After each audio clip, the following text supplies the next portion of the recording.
আজকে আমরা গিগাবাইট 410 মডেলের মাদারবোর্ডের প্রাইস দেব। এছাড়া যারা অন্যান্য মাদারবোর্ড যারা ক্রয় করতে চাচ্ছেন তারা আপনারা ক্রয় করতে পারবেন আমাদের ল্যাব থেকে।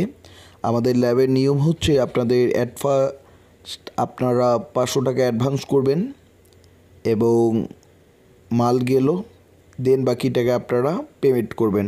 আর পিসির ক্ষেত্রে আপনাদেরকে বলি, তো পিসির ক্ষেত্রে আপনারা অ্যাডভান্স 1000 বা 500 টাকা অ্যাডভান্স করবেন এবং পিসি যাবে আপনার জেলাতে বা আপনার থানাতে, যেখানেই আপনি থাকেন। তো যাওয়ার পর বাকি টাকা আপনারা পেমেন্ট করবেন। তো আজকে আমরা 410-এর গিগাবাইট h410m S2H অনেক মডেলের মাদারবোর্ড আপনারা দেখবেন। তো আমরা বর্তমান এই মাদারবোর্ডের প্রাইস কেমন এবং অরিজিনাল এবং লোকালটা আপনারা বুঝেই কিনবেন। তো আপনারা যারা আমাদের ল্যাব থেকে যারা ক্রয় করবেন তারা অবশ্যই অরিজিনাল প্রোডাক্টটি আপনারা ক্রয় করতে পারবেন। এবং বায়োসের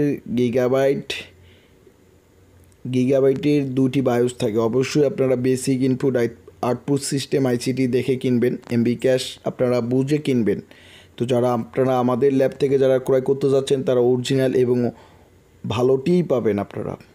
তো গিগাবাইটের মধ্যে H410M এই মাদারবোর্ডটি অনেক ভালো মানের। এটি হচ্ছে 10 জেনারেশনের একটি মাদারবোর্ড। আপনারা জানেন 410 হচ্ছে 10 জেনারেশন। যারা 10 জেনারেশন আপডেট যারা পিসি বিল্ড করতে যাচ্ছেন তাদের জন্য এই মাদারবোর্ডটি, যারা 10 জেনারেশন যারা পিসি বিল্ড করতে যাচ্ছেন বা আউটসোর্সিং কাজ করার জন্য বা 10 জেনারেশনের জন্য যারা পিসি বিল্ড করতে যাচ্ছেন তাদের জন্য প্রয়োজন হচ্ছে 410। এই মাদারবোর্ডটি অনেক ভালো মানের মাদারবোর্ড।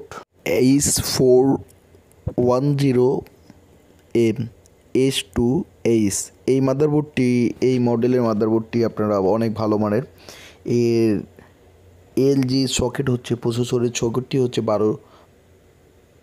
1200 সকেটের একটি মাদারবোর্ড। এটিতে 10 জেনারেশন আপনারা i3, i5 এবং i7 এবং i9 পর্যন্ত আপনারা 10 জেনারেশন সাপোর্ট করাইতে পারবেন। এই মাদারবোর্ডটি অনেক ভালো মানের মাদারবোর্ড। যারা পিসি বিল্ড করতে যাচ্ছেন আউটসোর্সিং কাজ করার জন্য এই মাদারবোর্ডটি অনেক ভালো মানের বেটার হয়। তো যারা ভিডিও এডিটরের কাজ করেন, গ্রাফিক ডিজাইনের কাজ করেন তাদের জন্য এই মাদারবোর্ডটি অনেক বেটার হয়। তো এই যে একটি মডেল আপনারা দেখে থাকবেন গিগাবাইট 410MH এই মডেলের মাদারবোর্ডটি তত একটা অরিজিনাল না। আপনারা মনে রাখবেন যে এই মাদারবোর্ডটি যারা আপনারা ক্রয় করতে যাচ্ছেন এই মাদারবোর্ডটি তেমন একটা অরিজিনাল না। এই মাদারবোর্ডে আপনারা তেমন একটা ভালো পারফরমেন্স পাবেন না। তো তার কারণে এই মাদারবোর্ডটির প্রাইস খুবই কম। আপনারা যারা না বুঝে যারা ক্রয় করতেছেন, না বুঝে আপনারা 10 জেনারেশনের মাদারবোর্ড নিচ্ছেন তাদের জন্য অনেক, আপনি মনে রাখবেন এই মাদারবোর্ডটি একটু স্পিড অনেক কম। এই মাদারবোর্ড আমরা অনেক ক্যালকুলেশন করে দেখছি। এই মাদারবোর্ডের আইসিটি অনেক ধরনের সমস্যা থাকে বা অরিজিনাল আইসি না, বা বায়োসের ক্ষেত্রেও আপনারা অরিজিনাল না, এবং যে লজিক সার্কিটটি আছে সেটাও অরিজিনাল না। ঠিক আছে, তো তাই এই মাদারবোর্ডটিতে ঠিক মতো এই মাদারবোর্ড দিয়ে আপনারা পারফরমেন্স ভালো পাবেন না। এই মাদারবোর্ডটি আমরা শো করাইছি আপনাদের বোঝানোর জন্য। ঠিক আছে, তো এর যে ক্যাপাসিটারগুলো স্ট্রং না। তো আমরা এর আগে আমরা দেখাইছি আমাদের কাছে এই মডেলের মাদারবোর্ডটি পর্যাপ্ত পরিমাণ আছে। তো এই যে একটা মাদারবোর্ড, এই যে 410M HV2 এইটি হচ্ছে অরিজিনাল একটি মাদারবোর্ড। এই মাদারবোর্ডের যে ক্যাপাসিটারগুলো রয়েছে, স্ট্রং ক্যাপাসিটার বা মুসফেটগুলো রয়েছে, মুসফেটগুলো অরিজিনাল, বা যে আইসিগুলো আছে অডিও আইসি, ল্যান আইসি, আইওআইসি, বায়োজ আইসি, ড্রাইভার আইসিগুলো অরিজিনাল অনেক ভালো মানের মাদারবোর্ড।